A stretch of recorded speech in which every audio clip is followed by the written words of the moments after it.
Good morning and welcome to the Nonprofit Coffee Hour hosted by the 815 Community Response Team, or 815 CRT. Today you'll learn all about what 815 CRT is about and about a lot of resources and funding opportunities that are available to nonprofits in the Northern Illinois region. Today our moderator is Sarah Lambert with the Community Foundation of Northern Illinois, and you'll also hear from Pam Clark-Reidenbach with the Northern Illinois Center for Nonprofit Excellence, Jennifer and James with the Community Foundation, and Linda Sandquist with the United Way of Rock River Valley. A few housekeeping items today. While the speakers are presenting, please use the Q&A feature to enter your questions. During the Q&A and discussion, use the raise hand feature if you'd like to chime in vocally. And the session is being recorded, and we will be emailing it to all registrants and posting it at 815crt.org shortly. So, without further ado, I'm going to hand it over to Pam Clark-Reidenbach. Great, thanks, Sarah. We are so glad to have you with us. I miss seeing you all, and hopefully we'll be able to gather as a sector very soon. I will say though, some of the benefits of working from home, as you know, are sweatpants. You can't see them, sweatpants. I have sweatpants on. And that is one of the joys of being able to work from home, but we do miss seeing everyone. And hopefully we'll see each other very soon. But on a serious note, I cannot imagine a more difficult time for all of us, especially for you, for nonprofit organizations. We began hearing about many disruptions in programs, about daily operations being altered due to shelter-in-place orders, budgets being stretched by increased demands for vital services, cancellations of revenue-producing events, causing real stress related to sustainability, and some services of vulnerable populations continuing despite concerns for keeping your staff and your volunteers safe. So to begin formalizing a support strategy, we needed some data. So NICNI administered a survey to rapidly capture some information from you on impact of COVID-19. We had 117 organizations reply, and so thank you for those of you that helped us to collect that data. Some of the information that we gathered, no surprise, 80% of you reported having impact on your programs. 84% anticipated significant impact over time. You were seeing loss of revenue from programs and earned income. You are getting concerned about your inability to meet some of your grant requirements, and there's increased costs of supplies and access to those critical things like food and PPE. So with data in hand, we knew that any response or solution we would require a really collaborative effort of some of our key partners. So next slide, Jen. So NICNI convened the United Way of Rock River Valley, the Community Foundation of Northern Illinois, the Kjellstrom Foundation, Transform Rockford, Workforce Connections, and the Rockford Area Convention and Visitors Bureau. Next slide. And called ourselves the 815 CRT, the Community Response Team, with a purpose of responding to the needs of nonprofits and the needs of your participants during the pandemic. Obviously, you saw that the group is comprised of funders and community leaders, and the idea is to strategize and mobilize the community to support you, the critical nonprofit organizations, the vital services that you provide to the community. And the team really acknowledged that we know that we are have much more leverage as a group, and with a commitment to working together and knowing that we are stronger together and more effective if we utilized a coordinated approach. So the team's been meeting for about 4 weeks now and are taking a 2-level approach to funding. Next slide. So we knew that we needed to have a rapid response fund that respond to some of the immediate needs of families as well as nonprofit organizations. So that's a 2-pronged approach, and James will talk to you more about the Natural Disaster Fund, the Family Crisis Fund, and Linda will share more information about the Emerging Needs Fund. Next slide. You go to the next slide. Yep, thanks. So level 2 then is recovery, restoration, and sustainability. This program, the funds are being raised, the process is being determined. but it is really all about operational support, helping to build resilience and sustainability. So helping to keep the doors open. And so next slide. So the community response team also felt as though we needed a communication strategy, a way to communicate to you, to make sure that you have access to current information and resources. So we developed a website, and you can access that site at www.815crt.org. This site you can go to this site, or you can access the site from many of the partner organizations' sites as well. And Jennifer's going to dig deeper into what is available through those websites, including some curated resources. But also, you may and have been receiving information, emails from NCNE and the United Way. This is because there are certain time-sensitive pieces that we will put on the website, but we want to get them in front of you immediately so that we can make sure that you can access grants, information that is changing and evolving every day. So we want to be as responsive as possible. And then there's just a couple other things I want to share with you. The lunch chats through the Convention and Visitors Bureau at gorockford.com every Tuesday and Thursday have 1-hour conversations about critical topics related to COVID-19. NCNE will be working with the CVB to provide some content specific to the sector, so you might want to check out those opportunities.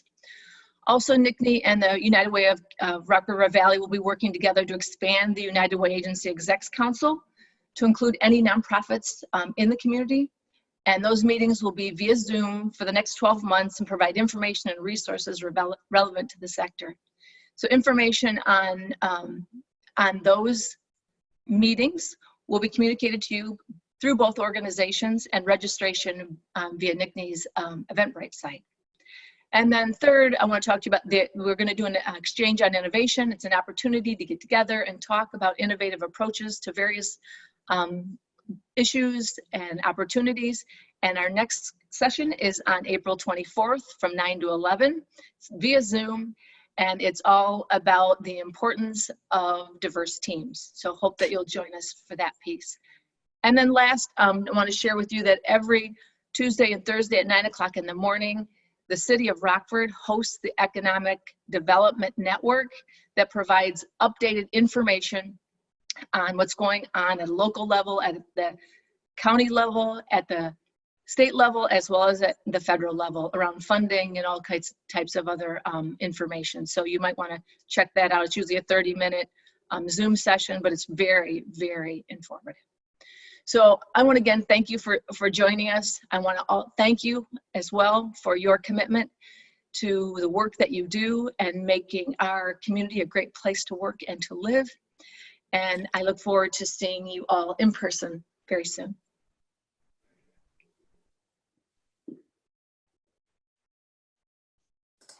All right, thank you, Pam. Before we move on to the next session, I just want to encourage everyone to complete the poll at the bottom. That's just letting us know who's in the room and what kind of work you're doing. So you'll find that towards the bottom of your screen. But now we'll have Jennifer Smith with the Community Foundation talk about the website. Good morning, everyone. I know I can't see all your faces, but it's good to see all your names. We miss you. We miss seeing everyone. So I'm going to really quickly talk about this 815 CRT website. Again, CRT is Community Response Team. So in an effort to not only, sorry, I am juggling like 4 to 5, 6, 7, 8 windows at the moment, so I apologize for my delay getting the slides advanced. Rather than expecting you to go to each of our websites individually to pull the pieces of information that each of us manage, we tried to find a way to coordinate our communication and coordinate a place where you could find all those resources at once. So 815crt.org is sort of that one-stop shop for information about the local response to COVID and trying to put everything that you might need for your nonprofit operations at this time. So On the For Nonprofits page, James and Linda are going to dig in more deeply. Pam mentioned it, and James and Linda are going to dig in more deeply to these funding, local funding options that are available to you. On this page, you're also going to see other types of funding, whether local or federal. And we're trying to keep it pretty focused because we know you all are getting 1,000 emails a day, just like us, with all sorts of webinars and resources, but to try and find the ones that are most useful and practical for you as you're running your nonprofit organization.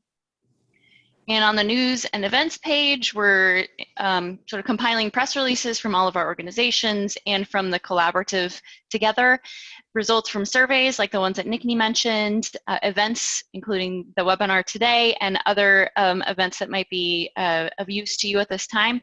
And we're trying to curate this to be really useful for nonprofit organizations as well as any funders that might be interested in seeing what's going on. And we hope that they will join us in our efforts as well.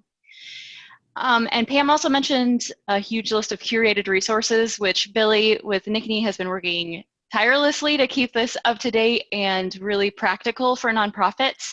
On the bottom of the For Nonprofits, For the Community, and For Funders pages on the 815 CRT website, there's a button that says Access Full Resource List, which will get you to a huge table of curated resources of all types for finance, human resources, communications, all types of things related to the COVID response. So you can find all of those things on the website as well.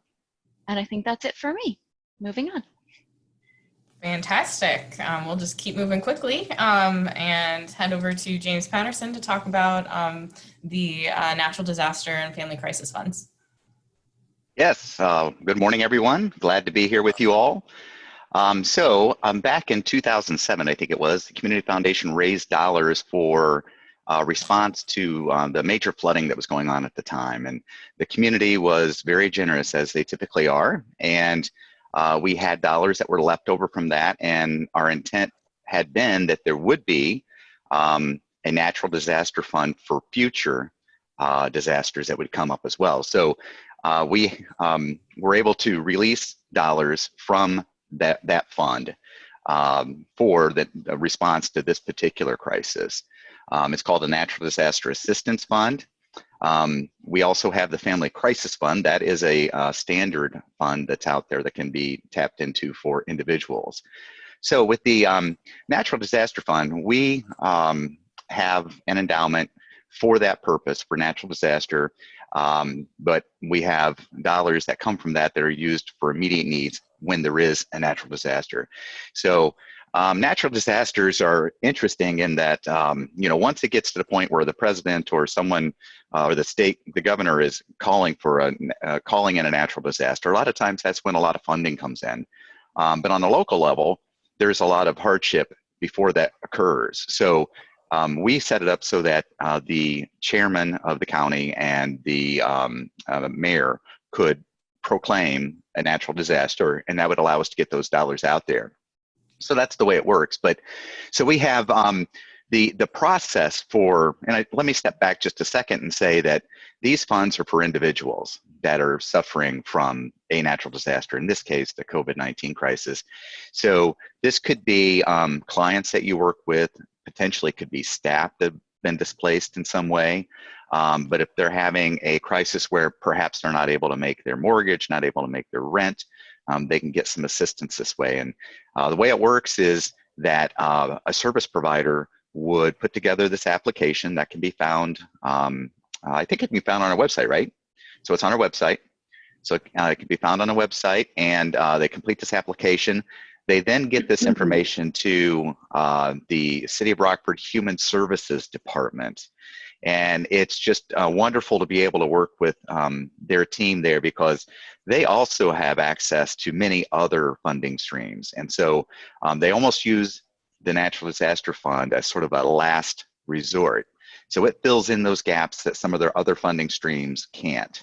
So, and of course, these folks do this for a living. They work with folks that are in crisis situations all the time. So it's a wonderful partner to have. And the easiest thing to do is to contact Chris Greenwood if you need more information on how to put in an application or how to refer someone. And that contact information is on the screen there. Chris Greenwood. He's got an email address on there for you and also a phone number. So, and again, the full fund guidelines can be found on our 815 CRT website. And of course, we can answer any questions you'd like, but just quickly, a couple of things about it. It's a grant of up to $1,000 per request. It is a $1,500 lifetime limit. So you could potentially have two or more requests, but for a lifetime limit of $1,500. So I think that's all I have, and we'll take questions. And James, just to be clear, Yeah. organizations or individuals cannot apply for this themselves. They need to be working through a service provider, correct? Correct. So they could be working through any service provider in the community, or they can go directly to the city Human Services Department and work with them. Okay, excellent. All right, well, let's hand it off to Linda. Good morning, everybody. I am so glad to be here. And as I was sitting here thinking that we haven't seen each other for over a month, and we're now all learning about Zoom and Google Hangouts and things like that, the quote from John Lennon occurred to me that life is what happens when you're busy making plans. So how many of us thought that this is where we would be when we were sitting around in February, having a cup of coffee and chatting with each other? So very happy to be here, and really, really happy that United Way is a part of the 815 community response team. We are the administrators of the COVID-19 Emerging Needs Fund. And I want to tell you about that. There's been some press on that. There's also information on our website. But a month ago, we were approached by an anonymous donor who is a regular donor to United Way, who said that he wanted to make a $10,000 gift and wanted to make sure that it went directly to support the nonprofits in our area. Of course, we said yes and started figuring out what kind of fund we could set up. And we were very pleased then to have a matching challenge grant from the Kjellstrom Foundation. Dan Lesher was very generous, and as were the other trustees of that foundation, and wanted to make sure that this money became available for the nonprofits. The Community Foundation gave $57,000 from that, and then we were also able to obtain $250,000 from the Illinois COVID-19 Response Fund. That's the state fund that you may have heard about. The governor is responsible for that, or is part of that, as is his sister, who was able to raise a lot of money, and they have been distributing that to United Ways and community foundations across Illinois, again, to get money out directly to local needs. I'm serving as the chief administrator for this fund, so if you have any questions, please do not hesitate to call me or send me an email. I'm always happy to talk to you about any questions that you might have. And we are also currently asking for community contributions. So besides the contributions that you see listed here on this slide, we have been very, very fortunate to be getting in gifts from individuals and from some of our corporate donors. Associated Bank was generous and gave us $10,000. The Myers and Schnucks grocery stores both made very large gifts to us, and PACCAR made a very large gift. So this fund now is approaching $500,000. We hope to continue to grow it. The best way, if you want to give, or if you know somebody else who would like to give, is to text the word together to 40403, and that will take you right to a donation page. Our marketing people are telling the community that nobody is getting their $5 cup of coffee from Starbucks right now. So go ahead and send that in for our Emerging Needs Fund. So if you do know anybody who wants to support direct needs in the community and who knows the good work that all of you, the nonprofit agencies, do, go ahead and encourage them to give to this fund. So this fund is open to any nonprofit in Boone, Ogle, Stevenson, and Winnebago counties. That is a little bit wider than United Way's service area, but because we are partnering with the Kjellstrom Foundation and the Community Foundation, and because the money came through the state, we are granting money to all 4 of those counties. We do have some rules that are in place. Organizations must be a 501c3.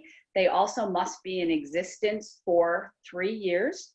We have really tried to make this the easiest grant application you have ever seen. Hopefully that's true. It's an easy application. It's available at unitedwayrrv.org or at 815crt.org/for-nonprofits. You can see the addresses right there on your screen.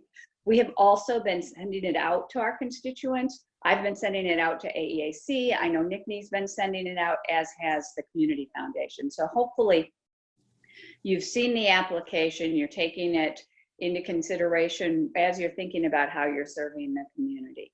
One of the things that we're really trying to do with this grant fund is make sure that it supports the nonprofits in their work for people who are suffering from the effects of the pandemic. So we know that your caseload most likely has increased because of people out there now with additional needs.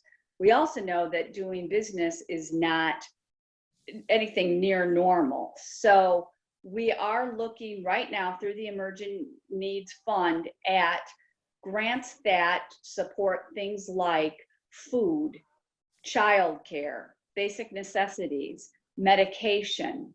We have funded in our first round that went out last week some agencies who needed some PPE. So we've also funded some organizations who were helping with first responders getting their N95 mask fitted. So it's a wide variety, but I want to kind of really stress the fact that what the grant making committee is looking for is things that you're doing directly for family and individuals. We absolutely are very, very sympathetic to some of the financial needs that are going on right now, but we felt as a team that the first priority really, really needed to be getting money through nonprofits to families and individuals, again, who are suffering from this pandemic. Again, if you have any questions, please give me a call, send me an email. I'm more than happy to give you my 2 cents worth. We really do want to encourage people to apply to this fund because we really think it's important to get the money out to people who need it the most. And we know the good work you're doing and how you can support your clients and participants. In addition to this Emerging Needs Fund, we are working with the 815 CRT response team to do a recovery, restoration, and sustainability grant fund. The Kjellstrom Foundation, again, has stepped up $325,000 in a lead gift. We are all working together to attract additional funders.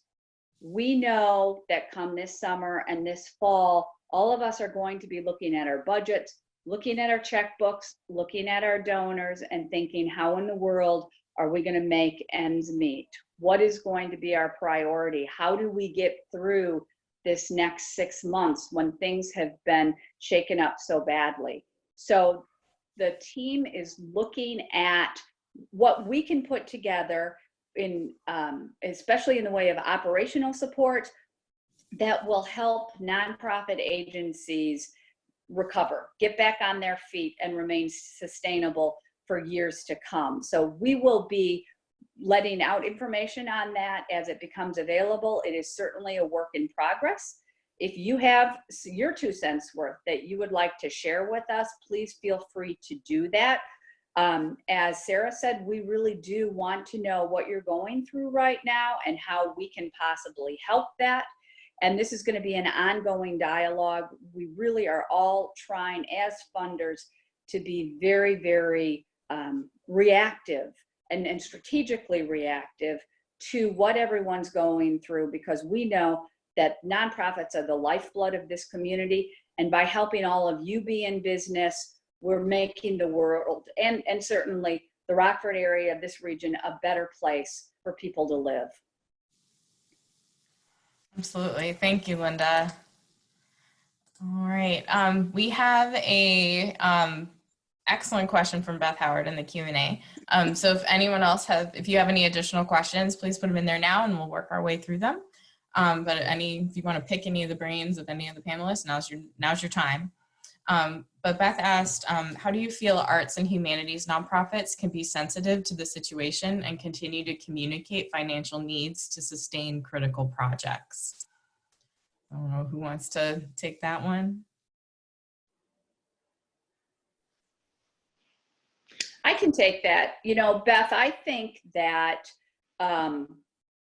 arts are an essential part of our life and of a strong community. So I would be urging all arts agencies right now, if they have the wherewithal, and I know staff is limited. I am certainly learning that technology is very limited. But if there are things that you can get out to the community, whether it's, you know, I don't know what the parameters are around what the Coronado does, but if it's rebroadcasting a show that was there, that would be something that could certainly lift the spirits of people who can turn into it and feel like, you know, they're enjoying something other than Tiger King on Netflix, which I have my own, yeah, which I have my own opinion about. But I think I would encourage the arts organizations to think about how you can get art out into the hands of people and the minds of people through technology. And when you do that, I would also encourage you to be asking your donors for money. You know, there's organizations here, as I am mentioning, that do have things that they can share. I'm thinking about Discovery Center, and perhaps they can share some youth activities with people via Zoom, via Instagram and things like that. But when you do that, don't be shy about asking people and donors for money. A lot of us do have some funds that we really do want to use to support the community. So think about what you know, kind of, it's almost like a little bit like business as usual. What do you have to give the community? And yet also think about, how do people want to support you? Because we all know that arts makes the community vibrant. Yeah. And I think the other thing to focus on, so often when you see United Way, it's about human services, because typically that's what United Way has funded. But please know that when we're looking at recovery, resilience, restoration, sustainability, we're talking about all nonprofit organizations in our community, because we know that not only are the human services critical, but arts, culture, environmental organizations, absolutely critical part of a strong and thriving community. So when we talk about the levels of funding, even though level 1 is focused on basic needs, level 2, restoration and sustainability, will be for all nonprofit organizations. Yeah, and I do think that one of the most interesting things about the immediate response to the quarantine was all of the arts organizations and the you know, the theaters and the streaming services that all of a sudden were giving away, you know, we're broadcasting things for free, you know, giving, you know, now you can watch half of HBO on Hulu for free, things like that. The first thing that people thought of was entertainment and arts and culture. That's what, you know, when you going into lockdown, having an emergency, that's the first thing they needed. So I think that that's going to be a really important story going forward as things move back to normal, being able to say, you know what, when the chips were down, your knee-jerk reaction was culture. So now it's time to support it again. So next question, are there any financial resources for nonprofits that have not been in operation for 3 years? You know, I'll speak to this a little bit. I think in the immediate term, you might look at the resources that are on the 815CRT website for opportunities there. So that'd be in the near term, but then, you know, we will have a community grants grant cycle in, you know, in a few months, probably in the fall is what we're looking at. Of course, everything that's going on, everything is sort of, I'm not going to say it's up in the air, but there will be adjustments made. But what I would say is that for that program, you need to be a 501c3 for at least a year. So that's a little a little less time and grade, so to speak. So that's what I would say. Yeah, and even though, you know, the payroll protection program and the EIDL, the emergency loan program, seems to be tapping out of funds, there is talk about a second round or third round. And I've heard even about a fourth round of additional funding. And you have to have employees in order to qualify, but I do not believe that you have to have been in existence for any specific period of time. And nonprofits are considered small businesses for those pieces. And so that might be something to watch for. Great. Okay, next question. When the emerging funds first came online, we were not yet receiving requests, and now they have exploded. Is there any way we can apply or get assistance for our consumers before May 1st? Before May 1st. You know, whoever that person is, would you please email me? So my email address is linda.s@unitedwayrrv.org. And we are being very sensitive to getting the money out into the community in a timely manner. And we've had some discussion about whether waiting till May 1st is waiting too long. However, in the first round, we did ask people to anticipate the needs that they would have through May 15th. So please don't bombard me, and I'm not promising anything.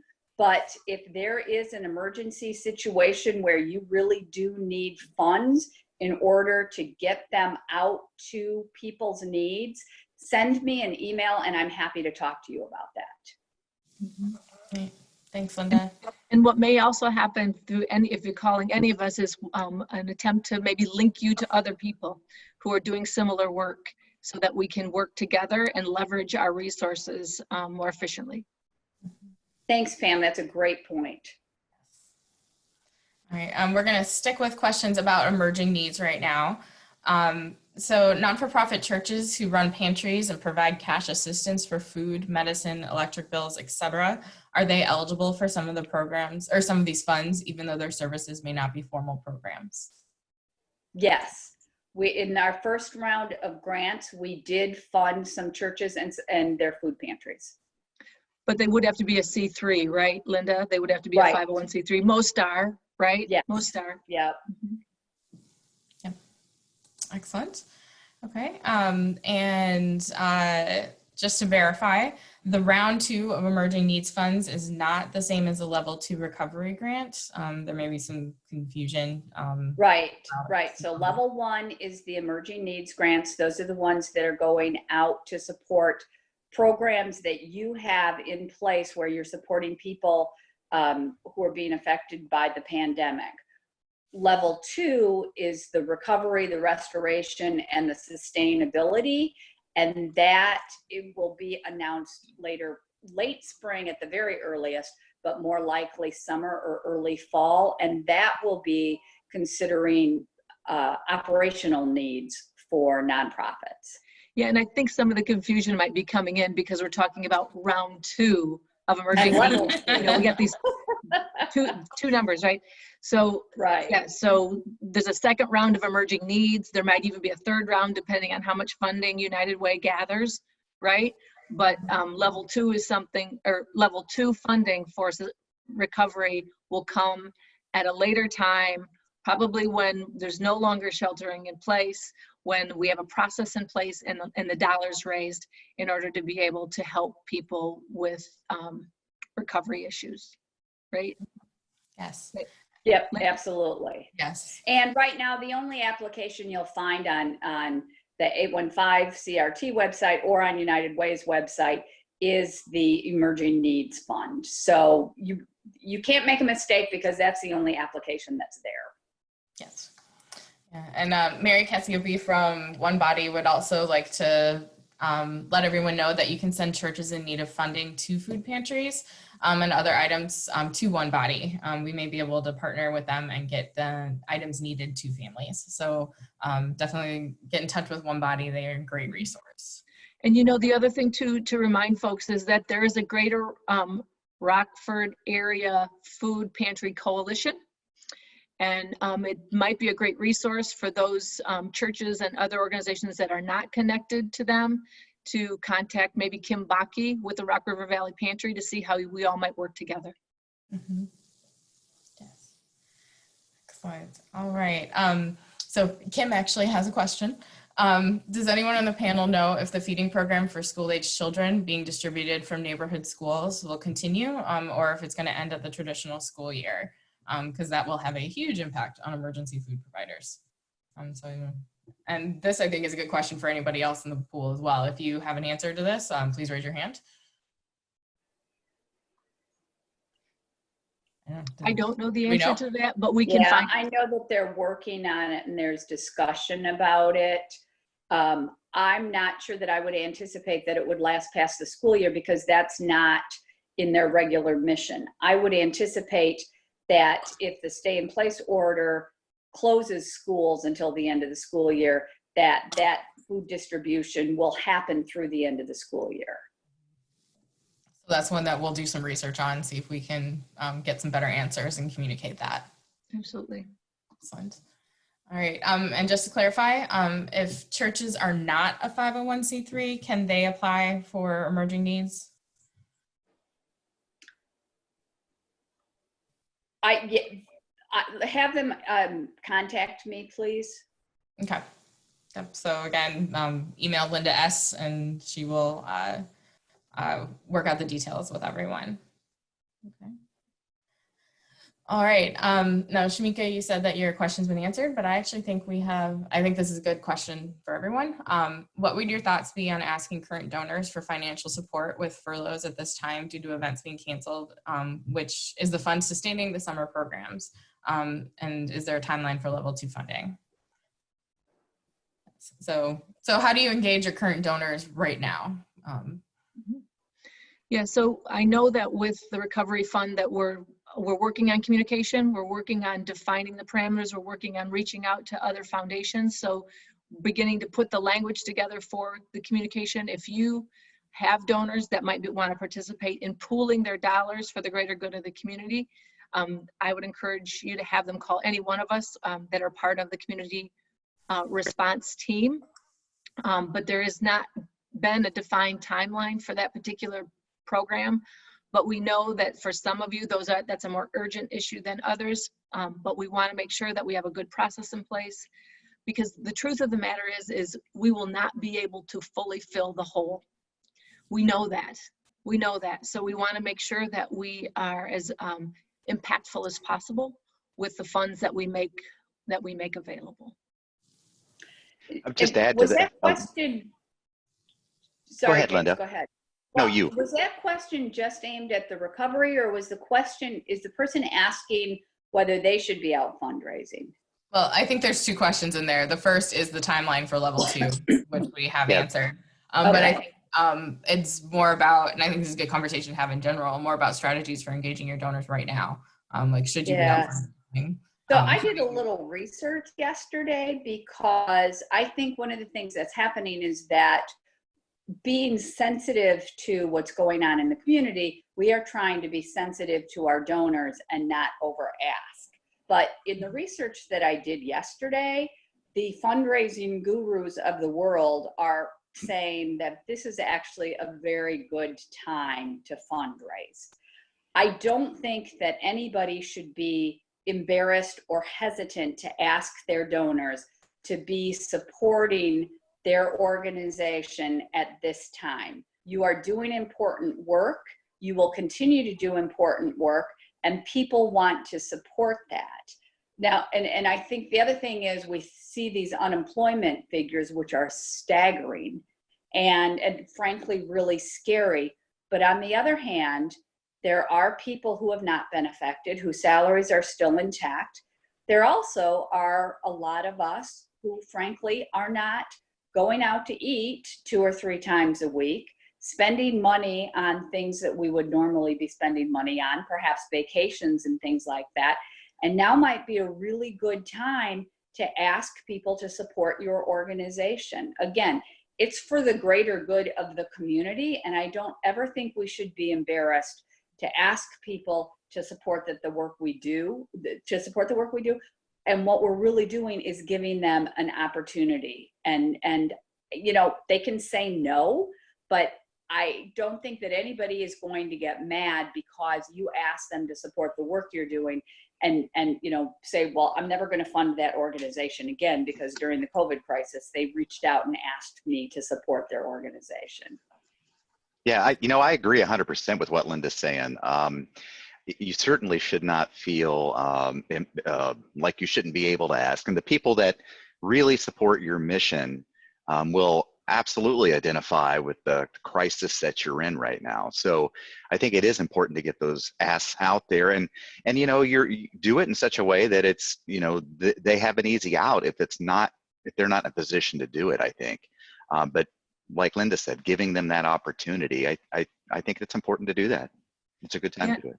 And there's a great resource that we've put on the website, and Nikki is sending out a link in our next newsletter from AFP. They have a resource guide and fundraising. There's one piece especially I think that's really good. It's called Scenario Planning, Maintaining Momentum in Uncertain Times. And they give you a variety of different tools and ideas on ways that you can even continue to fundraise and plan for your organization moving into the future. And they use the famous quote about a crisis is a terrible thing to waste, right? So utilize that as an I've heard opportunity, that a few times. right? Yeah, To raise the dollars for your organization. Exactly. And I think the other thing is people are not going to give if they're not asked. Mm-hmm.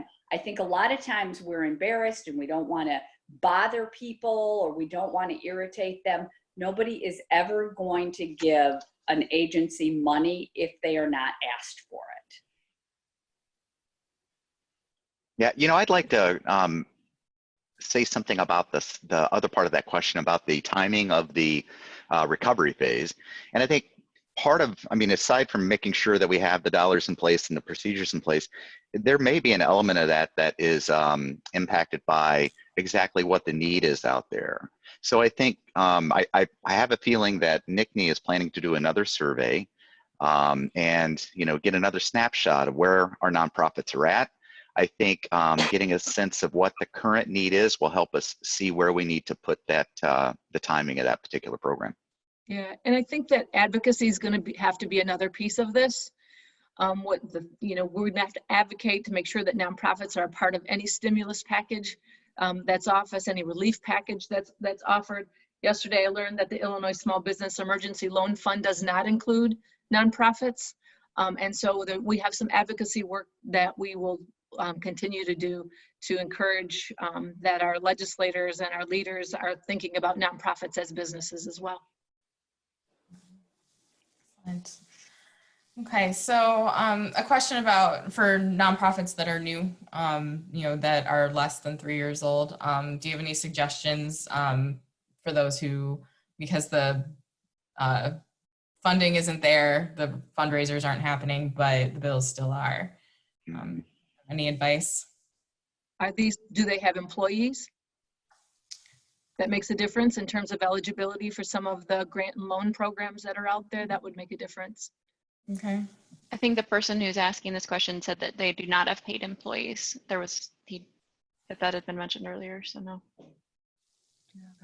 Pam had suggested thinking about other organizations that you maybe can collaborate with right now. So if you're offering a service and you don't have the money to sustain that, this may be a time to think about what other organizations are out there that are offering the same service and see if you can go help them out. Mm-hmm. All right. So then we have a question about how much of these efforts are focusing on non-dominant sectors of the region. So I'm assuming that means more like vulnerable populations. It's probably an equity focus question. On equity. Mm-hmm. We are, for all of the grants that we're making, we are collecting information on who they are serving and what the demographics are. So far, the grants that we made in their first round I would say are very equitable. I'm happy to share that information with people. But and maybe we put that on our 815 CRT website after it all comes in. But the organizations that are being funded in this area are reaching out to a variety of ethnicities and demographics. And I would just say, by the nature of the organizations that are being funded to serve basic needs, a lot of the folks that fall into that category are going to be underserved populations. Certainly that's the case with the natural disaster funds. Absolutely. Yeah. And from my understanding, the funds that came from the Illinois State COVID response, there's some very hefty demographic reporting involved, which means that they are very focused on making sure that the resources are distributed equitably. Right. Yeah. Okay. Mary McNamara Bernstein has and would like to know how we can help NCNE to influence legislators. We could be a louder squeaky wheel if we squeaked at the same time. Could not agree more with you, Mary. And that's one of the things that we're talking about. We discussed this. Maybe we have another webinar where we invite legislators and we have a conversation with them, informed by data. So I think the one way to help would be the next survey that we send out is to make sure that everyone fills that information out so that we can have strong, good research-based data that we can share with legislators on the facts and the issues that you're facing, and then ask them about to stand up and support nonprofit organizations as the critical businesses in our community. We know that nonprofits employ over 13% of all employees in the county, and that we are an economic force in the community as well, and certainly important to a part of any stimulus relief packages that should be offered. So I think that's one way, Mary, that you might be able to support us, is complete the information and then attend a session if we're able to pull legislators together for a conversation on the needs of the sector. All right, and she has another very interesting idea. Has there been any discussion, perhaps with NCNE, to create nonprofit job sharing positions for grant writers, marketing staff, and office management? This is a time when nonprofits are working with bare bones staff. There's an eagerness to collaborate, share resources, and restructure. Job sharing could be efficiently executed with organizations serving the same constituencies. Yeah, there's been some conversation around that topic. And I think some organizations do that well, not many. That's why NCNE also had created sort of a professional services program, kind of a consultants team, where someone could actually work with NCNE and then go out and provide services to a variety of different organizations.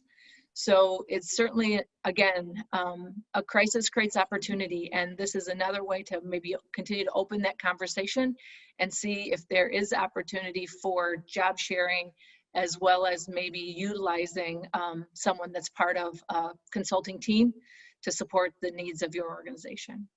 I would say too, like, this is going to be, we'll put this on the docket for our next 815 CRT meeting to talk about that. We've sort of been intentionally not recruiting volunteers because of the stay-at-home order, but this is something that we can consider for virtual volunteers in this way, virtual job sharing. So we will definitely talk about that as a team and see what comes from it. Mm-hmm. It's a great idea. Absolutely. Yeah, thanks, Mary. Good idea. Yep. And I see in the chat here from Homestart, they're saying that they job share with another organization. So they would have sample MOUs and time tracking documents that they could share. Perfect. Absolutely. So, the Northwest Christian Community Development Corporation is trying to function as a facilitator among all the constituents, matching resources and agencies. So they could be a good resource for starting to prevent duplication of resources and things like that too. So, all right, so since we don't have any other questions hanging out in the Q&A, let's move on to us asking you questions. So, all right, so So please, you can answer in the Q&A or you can raise your hand if you'd like to speak directly. We'd love to hear your voices. Please, yes, pretty please. So, all right. So first off, we want to hear what kind of obstacles are you seeing right now? What are your biggest threats to your operations? What are the biggest things that you're seeing for both for you and for your clients? All right, Steve.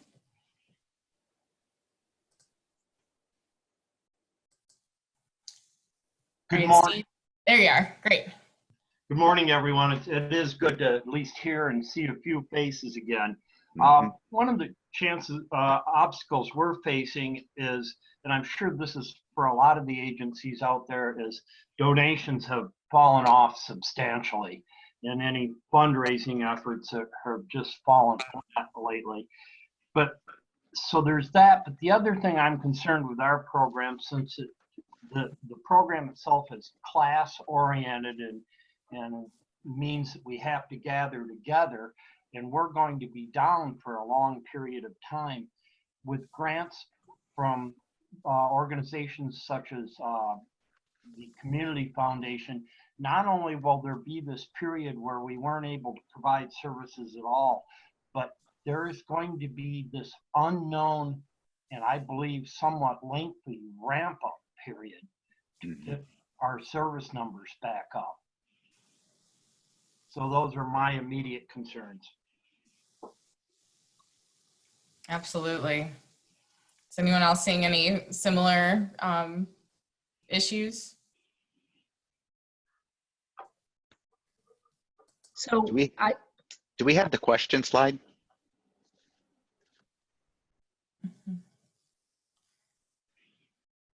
So if I can just respond, I don't know if we were so Yay.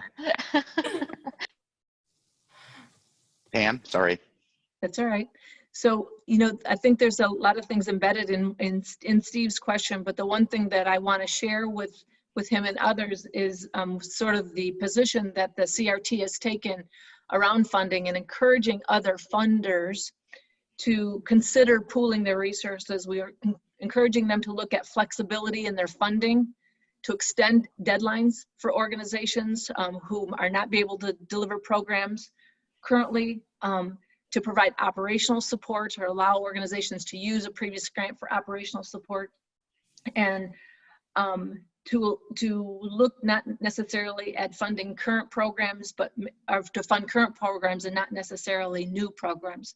Knowing that this crisis has put a hold on things, it's causing people to have to re-engineer, maybe ramp up, I think was the word that Steve used, but that we recognize those issues that nonprofits are facing and encouraging all funders to look at some of those opportunities to help nonprofits through this crisis. Yeah, so I'd like to just echo what Pam is saying. The Community Foundation has absolutely tried to be, or we're trying to be as flexible as we can with our open grants. So if you have a grant with us, which I think you do, your timeline's affected. We're going to be very flexible in terms of you know, the dates that you need to move forward. And of course, understanding right now, you probably don't even know, and that's fine. So just a simple email to us to let us know what's happening and how it's impacting you. You know, if you need more time for your reporting, absolutely fine, not a problem. When you're looking at your numbers, again, with the metrics, there again, we know that the metrics are going to most likely be down in many cases. And if we need to change those targets, we're absolutely open to that. I think on the, you know, with the back end of it, when we're taking a look at the reports and things like that, you know, we're going to know that this was done during a crisis time period.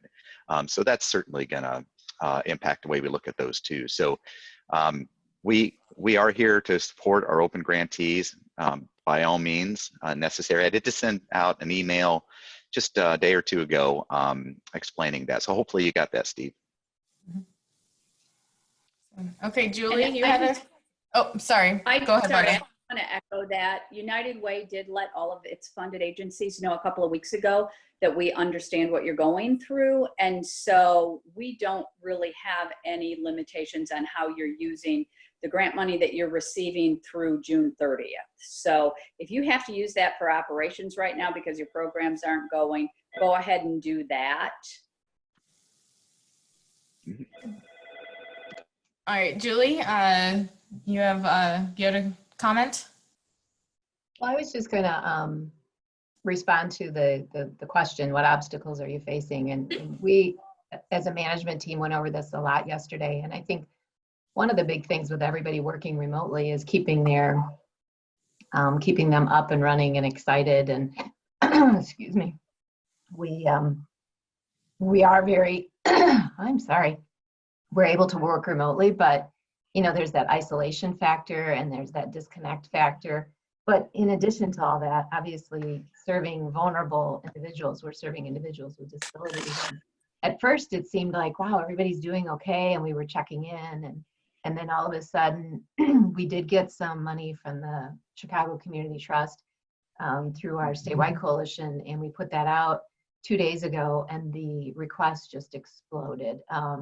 And so, trying to handle that, and I'm loving hearing all of these resources today, and we've been putting together a resource list ourselves. But I think the other things, the obstacles are just kind of what Steve hit on too. What's going to happen? What is the economy going to look like? What is this going to come back around? I mean, that's one of the fears too. What happens if we might have a great summer? We might be all back out and enjoying life, and then all of a sudden, bang, it comes back. And so I think it's the long-term effect.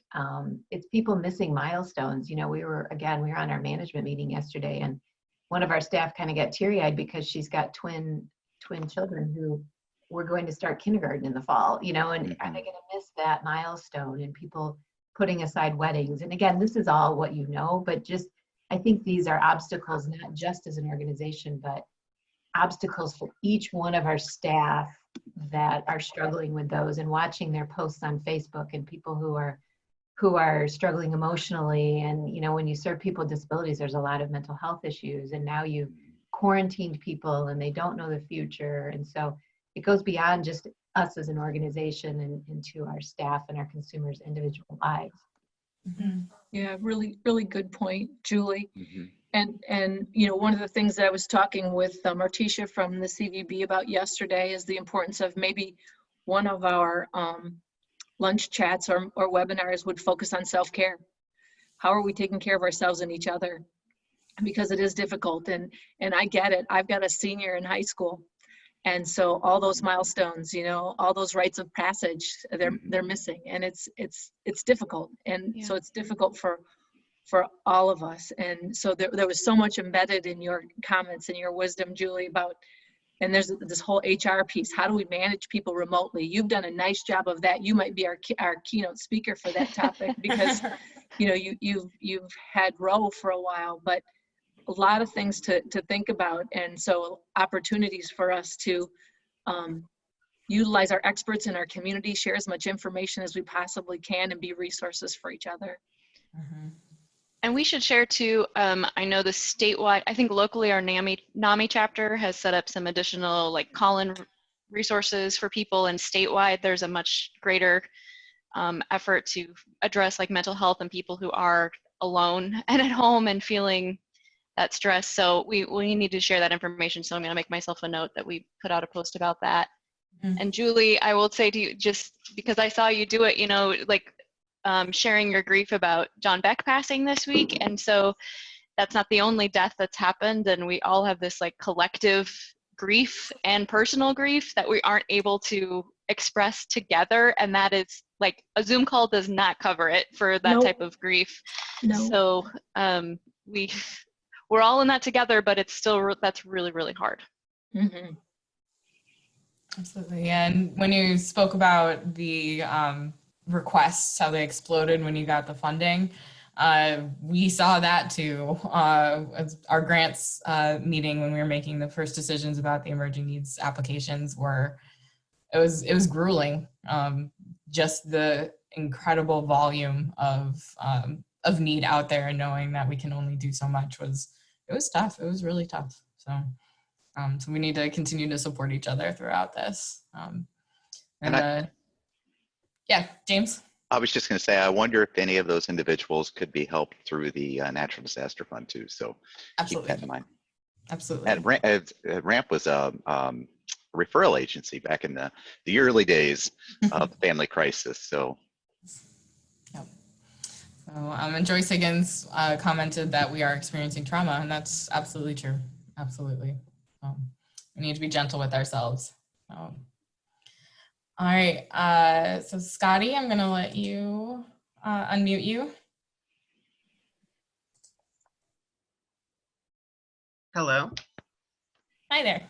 I think I'm reading your question about what are the obstacles, and I think for some of the new non-for-profit organizations, I think the big obstacle is not finding grants and help to help the people who just opened up their non-for-profits. I think the excitement before this coronavirus happened, everybody working so hard in our non-for-profit, being excited that finally an LGBT resource center was finally in Rockford. It was well needed, in a lot of organizations that help the community are not educated on LGBT pronouns, how they identify, and that kind of stuff. And we were going in and helping organizations be up to date on that, and then opening office and being so excited, and now not wondering how long this will go on, and all of your fundraising is frozen, and you don't know when you can do them, and you don't know when your money will run out, and the excitement of will your office be there in a couple more months? So like, I think the frustration and the hardships from us is all of us is wondering, how long will our office be open? How long will we be available to serve the LGBT community in our area? And I think the biggest obstacle is seeing our dream and wondering, will our dream continue on after the coronavirus? Well, go ahead. I just hear that pain in your I know. voice. I'm so sad. We're so sorry. Like, I don't even know what to say. I will have one thing to say. The meetings that Pam mentioned with the city of Rockford, their economic development office, there is an officer there whose name is escaping me right at this moment, but he's responsible for coordinating like diversity and minority business resources. And I don't know, I can't make any promises about that, but he would probably be the right one in terms of like the specific population, knowing what local resources might be available to you. So I think Scotty was your name. If Yes, you correct. could like just send through chat, if you want to send your email address to me or to one of the panelists there, and we'll connect you with that person. But I don't know what to say, but I'm sorry otherwise than that. It hurts. I think the other piece of that is, you can hear the passion in your voice and how much you care so deeply about that topic and issue. And there are many of us that feel the same way. So there are people in the community that may want to step up and support you. Be bold in your requests, be transparent with your needs. And some of the stuff that I'm reading is saying don't panic, but to begin to plan and really think about your scenarios. Think about best case scenario, the realistic case, the worst case scenario, and just begin to think through and plan and move forward with your strategy. And I guess maybe part of it makes us feel as though we're doing something, but it also is very strategic in the way that you move forward. But don't panic, stay passionate, and reach out to those folks that have a similar passion for the work that you do. Thank you. All right, Dot, I'm gonna put you up here. And can you also introduce your organization when you start speaking, so everybody knows what fields we're working in? Hi, can you hear me? You can. Hi, I am joining on behalf of my church, New Zion Missionary Baptist Church. And I was glad that I saw this posted on Facebook so that I could join today to get more information. I know that our congregation has been really trying to stay connected to one another on a daily basis. And we have an older congregation, and church health ministry, and really focus more on our senior citizens. And one of the obstacles that I see that we're facing is that we're not able to maintain contact with them. So we use Zoom. We have Zoom calls every week. We have conference calls twice a day for prayer. And we have people who are not able to get into the conference call because there's so many conference calls happening with the free conference call lines. And I believe that, you know, if there was funding, we had funding to maybe pay for a service, then we would be able to connect. But to actually see individuals and check on our like 96-year-old members, our 89-year-old members, to ensure that they have the resources they need and they're not just being modest or afraid to have someone come to their home. We need like some more technology, like the grandpads or something that I've seen on TV, the consumer cellular, but they also, in doing that, because I've talked to some, and they are missing service. And this is having a huge impact on them because our services are broadcast on Instagram Live and Facebook Live. And so people who don't have access to the internet or don't have a device to use, they're not being ministered to, and they're alone, and it's causing a lot of depression. So my question was that not all churches are nonprofit, are 501c3s, but churches are nonprofit just by being a church. And so I was just curious about the funding opportunities. So that's one thing. And then the other thing is that I'm finding that a lot of people do not understand, including myself, how to navigate things with the way they are. I'm glad that Dr. Martell shared yesterday in the press conference, the importance of people continuing to care for their health needs. And that's another thing, like trying to communicate with our seniors and meet with them or talk to them to find out, are you getting your medications refilled? Are you seeing the doctors? Because even myself, I've had a number of appointments canceled, but no one has contacted me and said, oh, we're canceling, but we're also going to continue to write refills. So I have to call and, you know, dig, and everybody thinks that your call is about COVID-19 when it's not. It's about another ongoing condition. And so people may be deteriorating and we won't know it because we can't see them.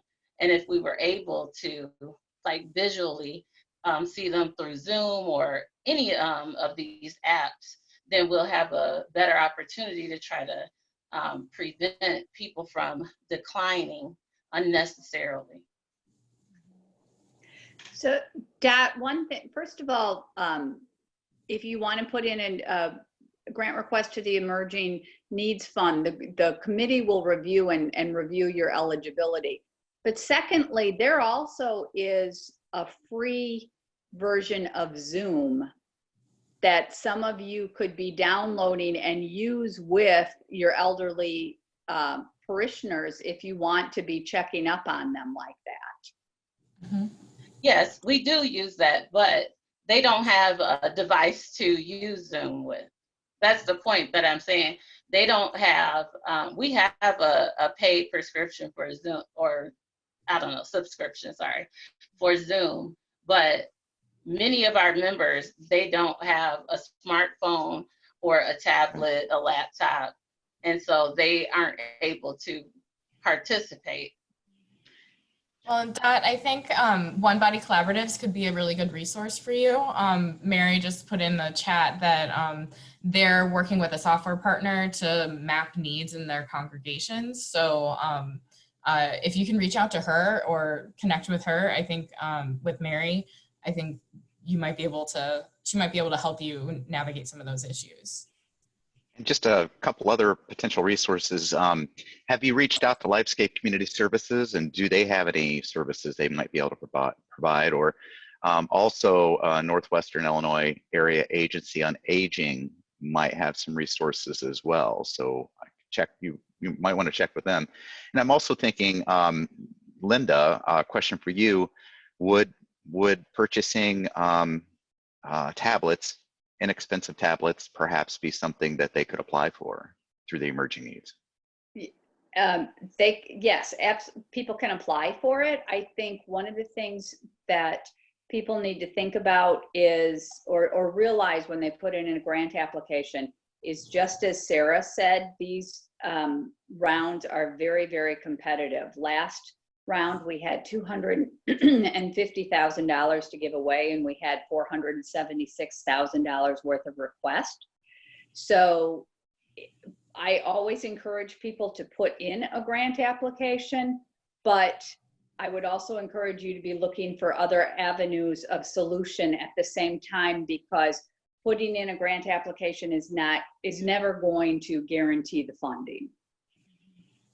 Understood. Thank you all so much. All of that is very helpful. And I will look into those organizations, because I have not, and I was going to reach out to AARP too to see, because I know there's some connection in the consumer. But thank you so much. Those are looking at senior organizations as well, like Lifescape, may be able to help you find some resources as well. You know, the other thing you could do, Dot, is United Way has 211. 211 is a 24-hour, 7-day-a-week resource center where you or any of your parishioners can call and get advice on resources that they need. So that would be some information that you definitely want to get out to your parishioners. All they have to do, and they can do it from their landline, is dial 211 and find out what resources are available. But in addition, you could call that with some specific questions that your parishioners might have, and 211 would be able to tell you where you could go to get those resources. And also, Dad, if you want to email me, at nickney at pclark1@niu.edu, we can give you a list of other senior service providers that you might be able to collaborate with to make sure that people are served. And James just put some resources in the chat as well. So, question too. Does anybody have any suggestions? Like, we have members that are also in nursing homes, and families aren't able to connect with them, and they are definitely declining. Do you know of any resources that are helping families stay connected with their loved ones who are in nursing homes? Yeah, I'd say that reaching out to the Northwestern Illinois Area Agency on Aging, or NIA as we call them, would be a great first step. Will do. Thank you. Great.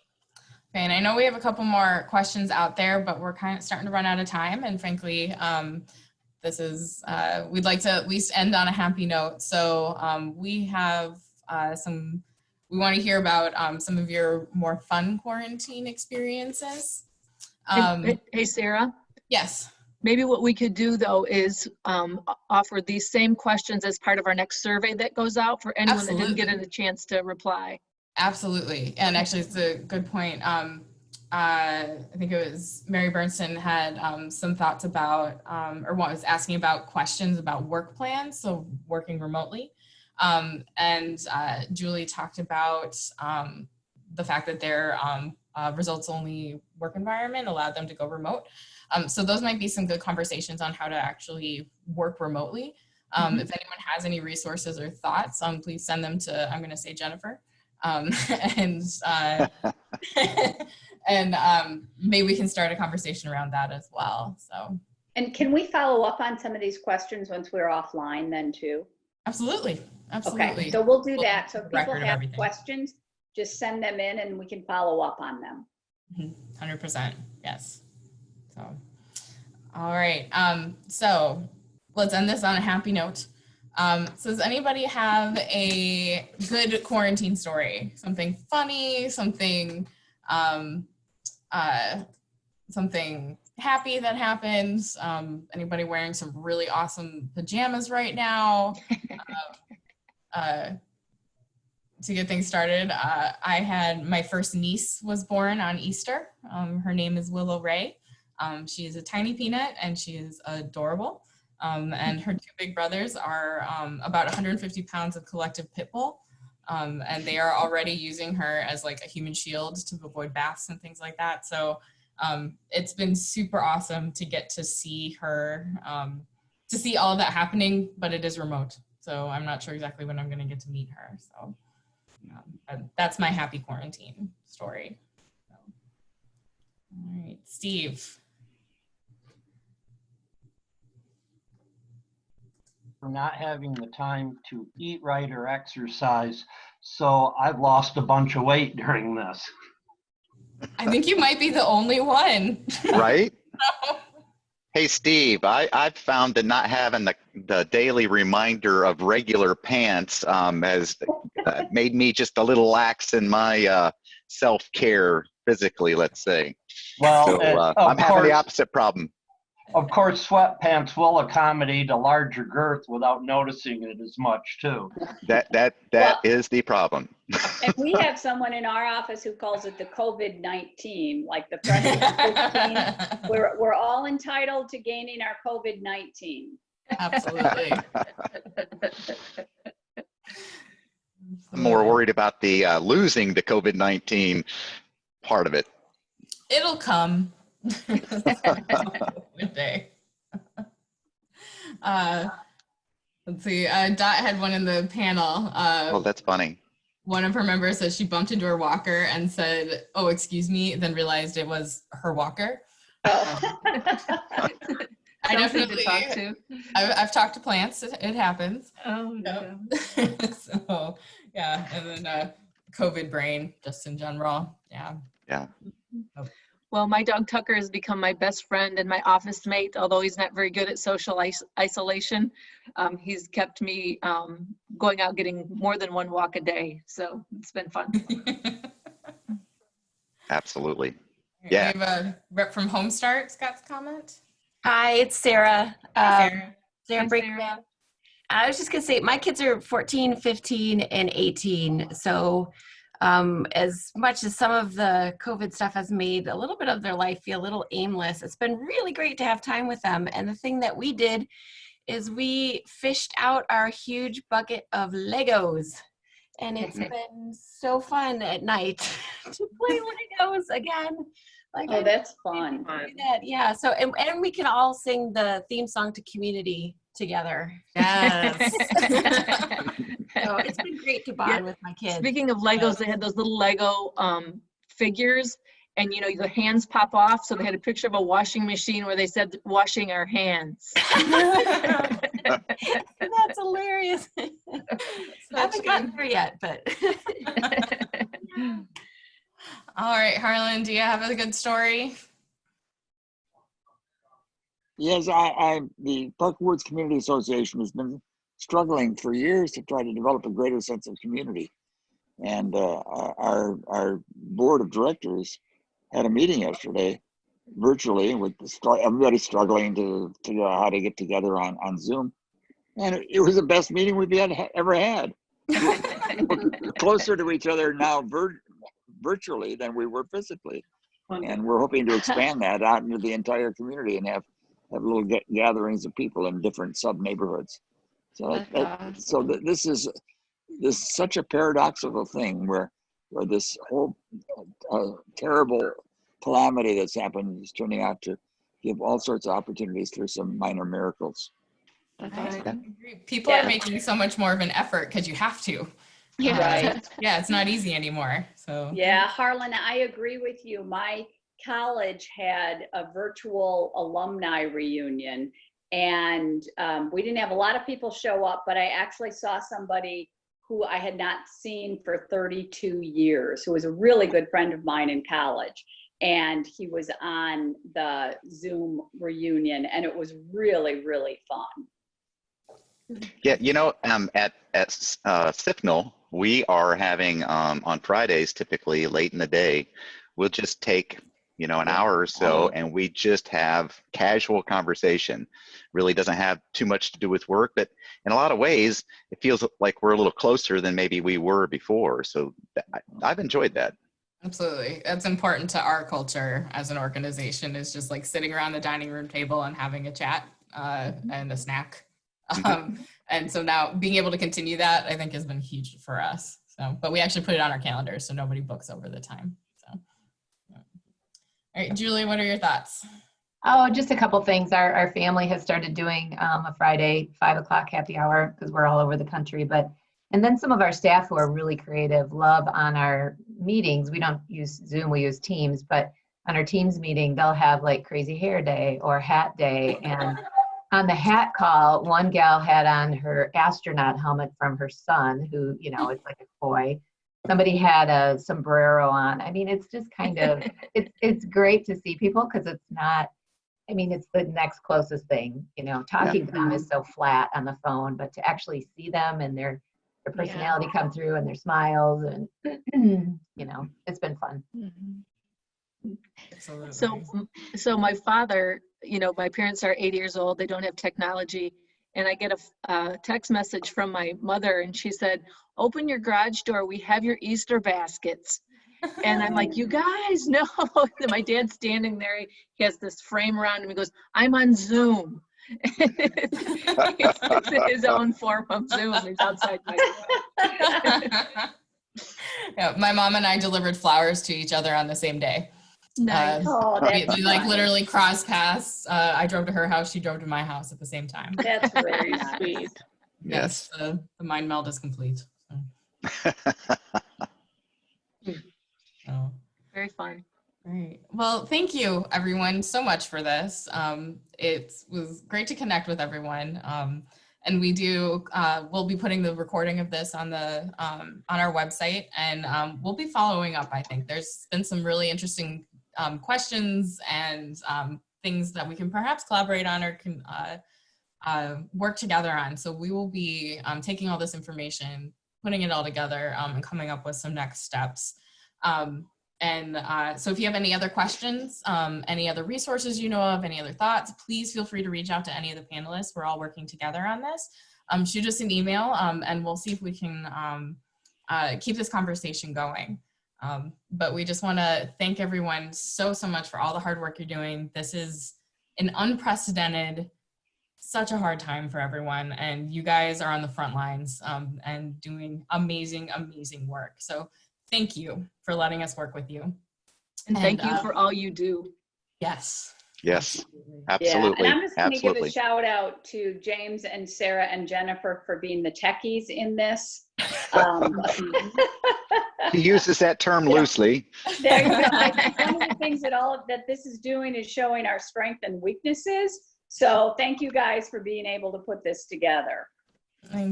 Well, webinars are, Zoom is fun. As Jennifer said, there is no time, there's only Zoom. So, yeah. Everybody have a good weekend. Put down your electronic devices and take some time to take care of yourself. Absolutely. Yes. Thank you all. Our weather is coming soon, folks. Yes, there will be sun. Bye, take care. Thank you. Bye. All right, thanks everybody. Have a good weekend.